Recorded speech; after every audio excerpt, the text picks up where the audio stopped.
আসসালামু আলাইকুম। আমার ব্লগ অ্যান্ড কুকের নতুন আরেকটা ভিডিওতে সবাইকে আমন্ত্রণ জানাচ্ছি। তো আজকের ভিডিও হচ্ছে স্পেশাল ভর্তা লাভারদের জন্য।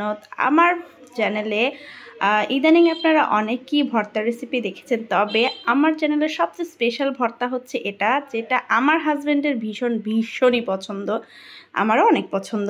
তো এই ভর্তাটা যদি আপনারা একবার বাসায় তৈরি করবেন, আমি আপনাদেরকে কথা দিচ্ছি এই ভর্তার স্বাদ আপনারা কখনো ভুলবেন না। চলুন রেডি করে ফেলি ভর্তাটা ঝটপট। তো আমি এখানে বড় বড় সাইজের 4টা বাঁশপাতা শুটকি নিয়েছি, যেটা আমাদের অঞ্চলে খুবই ফেমাস, আর নিয়েছি সাদা তিল। তো এই ভর্তাটা কিন্তু টেস্টি হয় এই তিলটা দিয়ে। এই তিলের ভর্তাটা যে এত মজা হয়। তো তিলটাকে আমি ধুয়ে পরিষ্কার করে নিয়ে ব্লেন্ডারে জারে নিয়ে নিয়েছি, আর শুটকিটাতে দিয়ে দিলাম। দিয়ে আমি একটা খুব মিহি পেস্ট করে নেব। মিহি পেস্ট করে নিলে হয় কি, শুটকির মধ্যে যে কাঁটাটা থাকে এই কাঁটাটা আর পরে বাছাবাছির কোনো ঝামেলা থাকে না। আপনারা চাইলে পাটায় বেটে নিতে পারেন। তো আমি ব্লেন্ডারে একদম সহজভাবে ব্লেন্ড করে নিয়েছি। আর ভর্তা মানেই তো একদম লাল টকটকে মরিচ।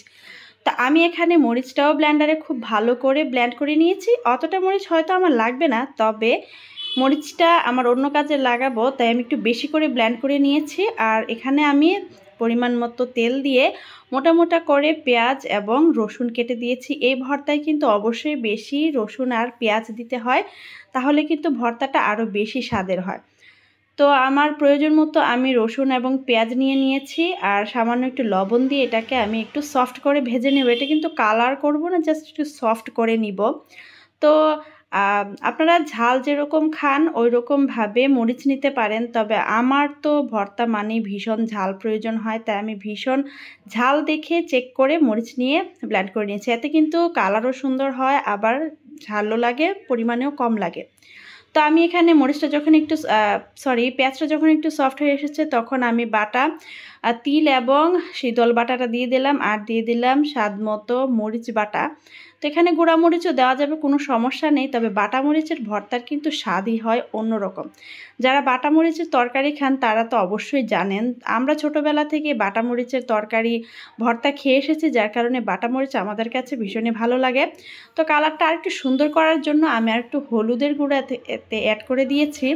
এ ভর্তা তৈরিতে কিন্তু এক্সট্রা কোনো ঝামেলা নাই। এখন শুধু সব কিছু মিশিয়ে একটু পরপর নাড়াচাড়া দিয়ে দিয়ে একদম শুকিয়ে ফেললে ভর্তা আমাদের রেডি হয়ে যাবে।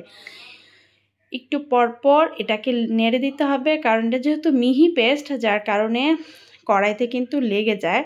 তো একটু পরপর এই তো নেড়ে চেড়ে ভর্তা আমি একদম রেডি করে ফেলেছি। যতটা ভর্তা একদম শুকিয়ে টান টান করে ফেলবেন, একদম ঝরঝরে করে ফেলবেন, ভর্তাটা তত মজা হবে।